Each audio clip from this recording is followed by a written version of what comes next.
Let me introduce our first speaker, Siddharth. Siddharth is the founder of FRAIM, which is a framework for rigor-based AI management and wellness at work. FRAIM is an AI workforce infrastructure that empowers every organization augment the workforce with AI employees, while upskilling every human to manage teams of 3 to 10 AI employees and deliver at 100 times plus. A former Microsoft and Amazon product engineering leader, Siddharth has spent his career at the intersection of software delivery, team management, and organizational transformation. Sid also coaches Fortune 500 enterprises and early stage startups to implement systematic AI management practices that turn AI from just experimental tools into production ready workforce multipliers. Sid is also the author of multiple white papers on AI management, including the AI Manager Imperative, Transforming Your Workforce for the Intelligence Era, and the IT Services Margin Squeeze. His work draws on direct experience managing AI across software delivery, business development, legal, compliance, and go-to-market workflows, producing measurable results that challenge conventional approaches to AI adoption. Welcome, Siddharth. Thanks for joining us. So what I want to talk about today is what the future of work holds as I'm consulting and working with Fortune 500 and other companies, the changes that I'm seeing. Really quick, maybe a show of virtual hands. How many of us here believe that AI will change your role, maybe significantly so, in the next few years? A quick show of hands just to see where people are on the spectrum. I see a few hands. The rest of you believe that you're exactly where it needs to be. But here's the reality, right? It's not a question of will the role significantly change. That's a known. The question is, how are you going to adapt towards that significant change that is already en route and it's coming pretty quickly, right? And I'm hoping that this talk helps you think through some of those. The fundamental thing to remember is that today the challenge isn't that AI isn't good enough. The challenge is our adoption and our ability to manage the AI, right? And I'll tell you what I mean by that. AI by itself is not going to replace people. That's something I firmly believe in. But as long as we elevate ourselves to be able to manage the AI well, our job is to make sure that the 50 to 60% of our work that we as knowledge workers do every single day that does not require our best thinking, is not the most strategic part of our existence, those are the places that we end up delegating to AI and we manage AI. And from what I'm seeing right now, the winners currently are the ones that are managing AI like a workforce, not just a tool that sits on the side, just like their other toolkit of Word, Excel, PowerPoint. So here's sort of where I'm seeing organizations play out. In some of the organizations, especially the larger enterprises, they're running various pilots. They're running Copilot, and I don't just mean Microsoft Copilot. I mean Copilot generally as a assistant or a chatbot that you interact with. Productivity feels like it's going up. In fact, most of the research shows that individuals feel like their productivity is going up by 20 or 30%. For developers in particular, you've probably heard this statistic where the number of PRs are going up by about 150%. The lines of code is increasing, but the challenge is that the outcome and P&L isn't being affected. So a lot of activity is happening. The outcomes aren't quite there, right? And the real test over here of, well, if AI went away from your organization tomorrow, would you just merely feel bad about it? Or would it fundamentally break the way in which you work? Okay? Until the answer to that is, we would be broken if there's no AI tomorrow, you've not done your complete transformation. You're somewhere along the journey, which is important. But if you're just merely dependent on it as an ancillary tool, you are early in your journey.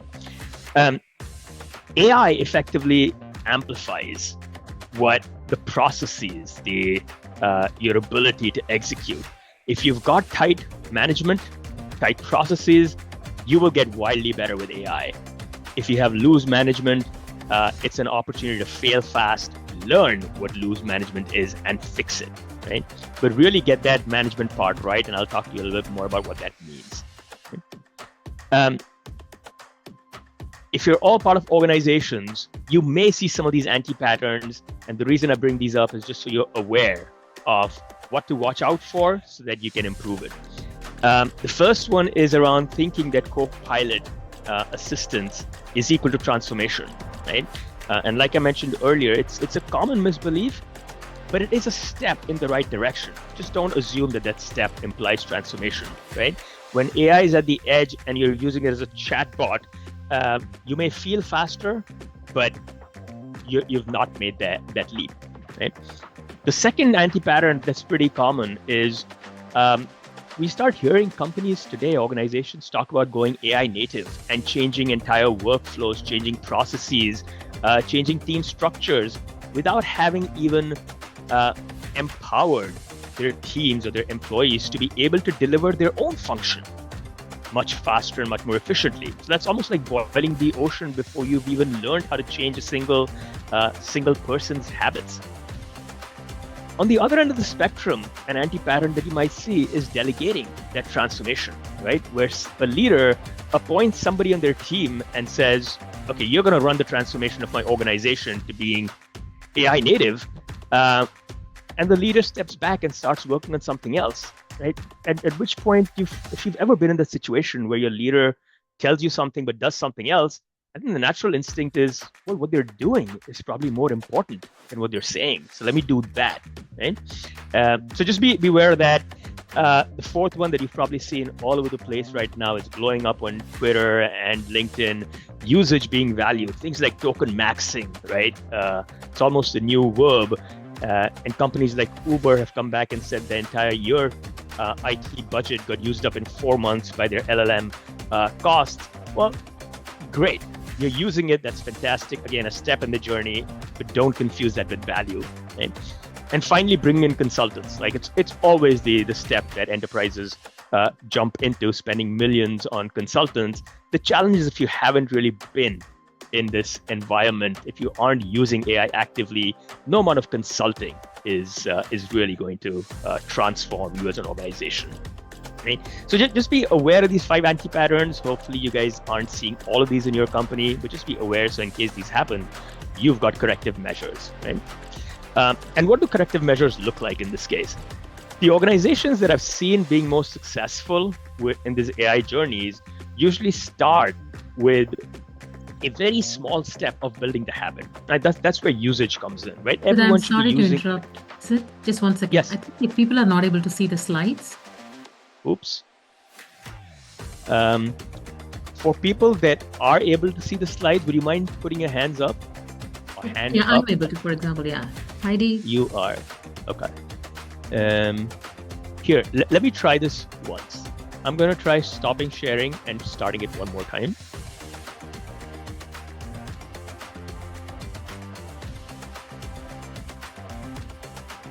Let's try that again.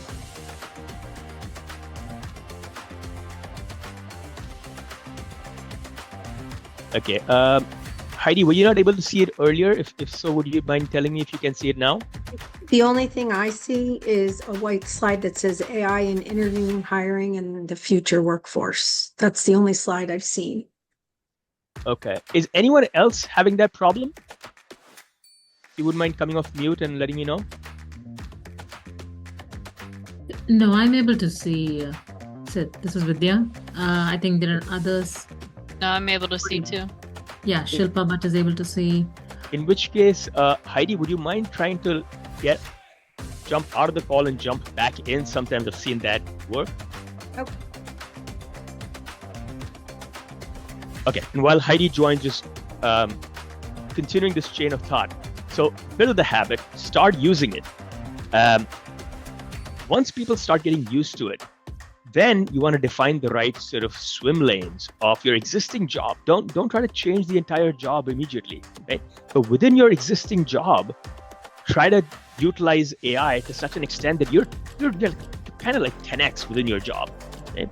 And as people start doing that, they realize the real constraints in the overall system, right? In the case of customer success, you're fundamentally dependent on, in a lot of cases, the product team or the engineering team. You are dependent on customers as tickets come in, as customer satisfaction scores come in. You can get 10x in your analysis of those. You can get 10x in being able to respond back to support tickets. But pretty soon you'll start realizing that some of your processes are redundant. Right? But the only way you get that realizations is if you start using AI within your current existing job. Right? And once you're past that realization is where organizations can then rewire themselves with input from all the people that have been part of these learnings. Right? Unfortunately, today, a lot of organizations are making top-down decisions and saying we don't need 30% of our people. And it's unfortunate, right? Because they haven't been through these initial stages. So they're making guesstimates based on what probably Wall Street wants to see. So I won't speculate on that.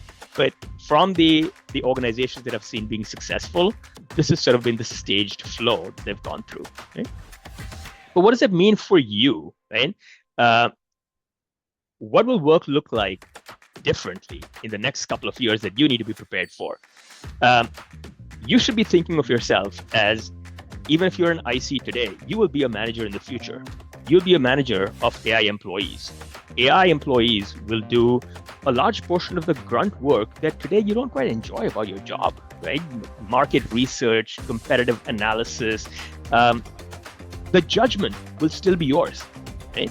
Your job needs to shift from doing the work to being able to articulate the work, verify what your employees have done, and really own it, be accountable for it. Right? So you as a manager, you effectively are a manager, right? And you're building three sort of core skill sets, if you will. Right? You've all probably heard of the T-shaped leader. And as we move forward into the AI era, really what you need to be is a pie-shaped leader, right? You need domain expertise, some area, some domain that you're good in.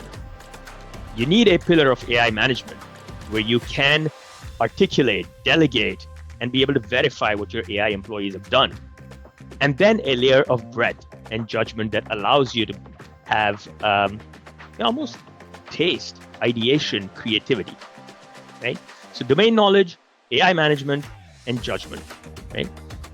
And the challenge that you'll probably see today is sometimes the best people at their jobs today are the worst at being able to explain how they work. Right? The knowledge is intuitive. You see this a lot in engineering, right? The best engineers have a hard time articulating what they've done. And that is a challenge you want to overcome. Articulation will be a skill set of the future because you need to articulate yourself to your AI, to your to your employees. Right? Similar to how when you move from an IC to a manager, you had to learn to let go. Right? You had to learn to delegate. Right? Trust your employees, verify their work, then really be a strong manager. That's what the future is going to look like. Each human will be managing between 3 and 10 AI employees, doing the high value work while the AI does the execution. Okay? I'll send the slide deck out to you guys without taking a lot of time on the slide, but effectively there's a certain bar that you need to hold your human employees to, similarly your AI employees to, right? Evidence, verification, etc. And I'll finally touch upon this point of, look, if the work's going to change, the hiring behind the work is going to change too, right? The skill set that you need, that employers are going to look for, is going to change as well. And I'm starting to see some of these changes where organizations are now looking for not just knowledge of AI, but also the ability to adapt, because the world, what it was 3 weeks ago, is not the same today, right? For folks that have heard about the Fable 5 model that came out a couple of days ago, it changed the way in which you look at AI. The next 3 months is going to be the next step change. So having that adaptability and learning velocity is critical. Of course, AI fluency is something that they'll look for. Like I mentioned, AI management is a key skill. But strategic thinking and business judgment will be increasingly important. And there will be less weight overall on just being able to execute certain tasks and being able to do some research. Because again, AI is going to get really good at that, right? So make sure you're preparing yourself with these these skills that are going to be needed in the future and be able to manage and direct the intelligence, right? Again, a set of things where AI can add value, but there are risks in hiring that AI has, right? AI will amplify bias, right? And we know that AI is trained on largely the internet. Internet is biased. The latest research from UW shows that AI in resume picking preferred white males a lot more than any other kind of segments. So again, something to be careful of, something to be aware of. And AI can support you in a lot of things, but don't let AI replace your judgment and your creativity. Let it be an employee that helps, not someone that takes you over. Okay? Start doing this, guys. Like, just don't wait for perfection. Pick one thing that you do today, right, and hand it to AI.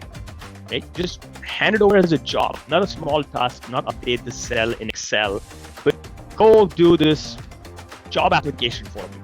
See where it breaks, right? But really start giving it end-to-end jobs, right? Don't obsess over what's the right first thing. Just do something, right? And finally, don't worry about what AI will do to your job. Well, actually worry, but don't obsess over that part. Instead, figure out how would you create a capable team of AI employees that you manage over time, that you coach, that you expect to get better every single day, and that you keep delegating more and more of your job to, while you stay creative, you keep your judgment. One of the products that like I mentioned, that I built is called FRAIM, FRAIM, which is an AI workforce infrastructure, and you're welcome to try it out. I'll talk to Mina and provide some freebies as well. But you're welcome to try it out. Hire the AI employees that'll help you with your day-to-day jobs, and hopefully you get 50x, 100x productive, and you have the skill set that every employer in the future is looking to hire for. I will pause and would love questions from folks.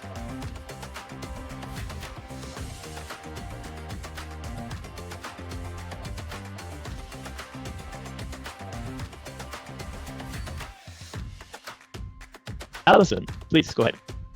Hey, Sid. Thank you for all this information. Very informative. I have a question when you say AI employee. Can you give me a little bit more of a definition of what an AI employee is? I'm taking it very literal, but if you could provide any details, that'd be great. Because you did say human employee, so. Yes, no, and you would not be too wrong if you took it pretty literally. The way I think of an AI employee is the following, Allison.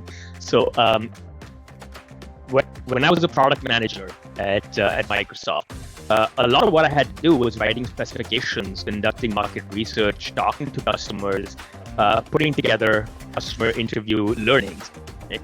Some of those were things that I really enjoyed and only I could do, like talking to a customer, the empathy, etc. But a lot of what I had to do was pulling the spec together, doing the market research, which were kind of boring activities, and those are things that AI can do very well. So an AI employee in this case would be someone that I, quote unquote, hired that does all of these things. AI does all the different research and putting the spec together, etc. activities for me, while I conduct the customer interview, pull in my judgment, etc. So the AI employee in this case would truly be not a replacement, but a replacement for that 60% of the job that I used to do, which was around research. Okay, right? That makes perfect sense. It blends that, kind of 50 to 60% you said of that's exactly functions right. that can be taken over by AI, and the other functions that I'm really glad are still available, which is that judgment component. And that's exactly right. Yeah. So just a quick follow-up question on, you mentioned something about managing AI employees, something to the effect of managing 3 AI employees. I think that was an example, but what does that look like for a human employee? So what that looks like for me day to day, and I manage 12 AI employees every single day. What it looks like for me is I delegate in the morning. There's a certain set of jobs. I'm building multiple products. There's a certain set of jobs I need to do to build the products. One of them is write feature specifications. The other one is go build, like be an engineer and go build it, right? And so every morning, I delegate those tasks to my employees by saying, go write feature specs, go build this particular thing, or go market it, like go establish connections with folks on LinkedIn for me. And they will go ahead and go through a very structured sort of SOP, if you will, right? Like we did at work. An SOP to go through all those steps, and they come back to me with evidence to say, hey, Sid, here's what I've done so far. Is this good? Like, do you approve this? I'll go through it, I'll verify, say, yes, this is good. They go ahead and complete that. Versus I say, actually, you kind of messed up on this one, right? And they come back to me with an analysis of, yes, Sid, I messed up. This is how I messed up. I'm not going to do this again, right? So effectively the same kind of coaching loop that you do at work with your team. Okay, that makes sense. Thank you. You're welcome. Question. What do you see in the next 6 to 12 months? Which jobs will technically be taken over by AI? Let's say like somebody who's to do PowerPoint design, or, what kind of jobs do you see that are going to go away as we're looking for new work? I'm just curious what new jobs you see on the CS realm will open up. Yeah. Heidi, I think that's a great question. And see, from my experience, every job has got two components. One component is the execution component. The other component is the judgment and that judgment, validation, intuition component. The former is where I believe AI will be really, really good. The latter is where us humans need to continue to lean in. So in my opinion, done right, AI should not be taking over any one person's job. Instead, it should be elevating each of us to do the parts of the job that we're good at, that we like, that are fundamentally human, right? And allow us to delegate the mundane execution type things towards these AI employees. That's my mental model, Heidi. I don't know if that helps answer your question. It does a little, but when you see a lot of companies realizing that they can get rid of humans and increase their margins by having AI do, as you said, the more execution heavy portion and have one person overseeing a team of AI, that's where it gets a little nerve-wracking. And I agree with you on that one, Heidi. I don't have a great answer to how companies should be dealing with it, but you're exactly right. And Meena, I see you very close to the mic. I assume you want me to give up the stage. Hey. You're absolutely right. I just have a question. Sid, you did say, like, you can set up an organization, for example, have 3 employees, and then the rest of them are AI whom you manage. So the question is, if those 3 folks whom you hire for your organization who are supposed to manage the AI employee, what's the skill you're looking for? How do you differentiate them among other such interviewees? How would you differentiate and pick them up? This slide, I think, gets to the question you're asking me, which is a very good one, right? The skills that I would look for are these, right?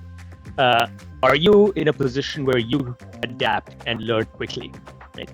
Do you understand the fundamentals of AI management? Can you manage a team of AI employees, which again is not terribly different from being able to manage human employees? If you're a good human manager, chances are the principles are pretty similar to AI management. Are you a strategic thinker? Do you have judgment, right? Are you able to verify things?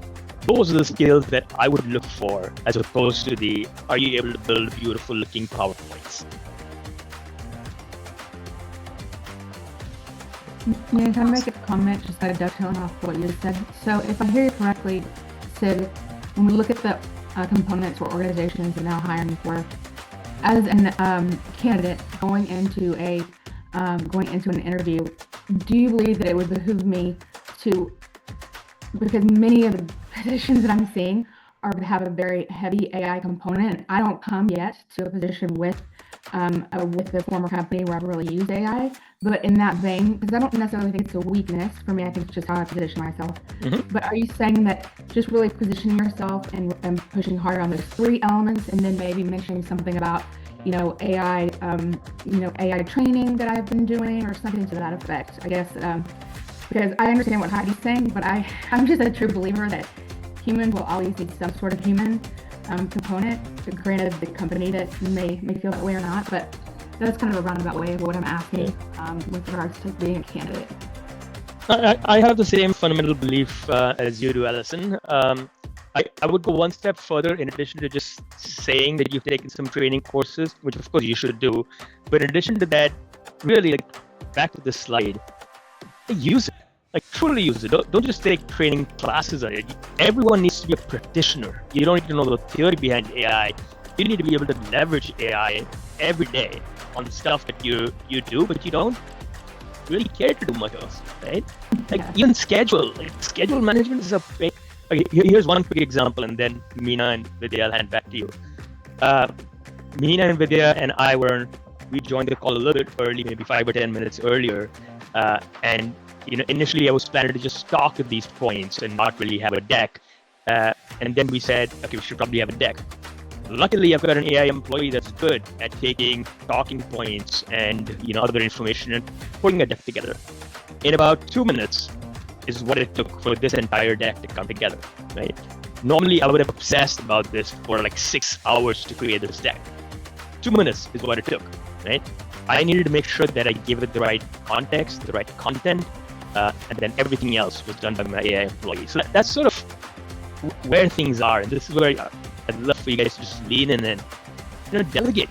Just test the boundaries. There'll be places where it can't do stuff today, but you'd be surprised. There's a bunch AI can do to help you today. Yeah, I agree. I've been taking some Claude certification classes, and the prompt information I've been learning has been really helpful, because that's where I feel really weak and somewhat insecure with regards to the prompt and what to put in to create this kind of thing that you showed us. So thank you. You're welcome. You're welcome. And please do try out frameworks.ai and let me know, because you won't even need to think about prompts anymore. It's about just delegating jobs.